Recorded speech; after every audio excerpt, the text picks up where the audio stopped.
এই দুঃখ, কষ্ট, বিপদ আমাদের কোমরকে সোজা করে, আমাদের পায়ের মাটিকে শক্ত করে। চিল্লায় বলেন ঠিক কিনা? প্রতিকূল পরিবেশে কিভাবে বাঁচতে হয় এই দুঃখ কষ্ট আমাদেরকে শিখায়। এজন্য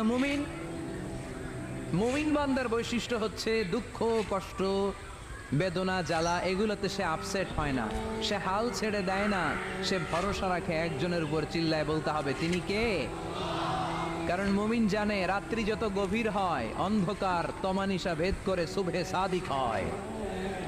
মুমিন জানে গর্ভবতী নারীর পেটের ব্যথা যেই দিন বাড়তে থাকে ওই দিনই নতুন মেহমান আগমনের সময় ঘনাতে থাকে।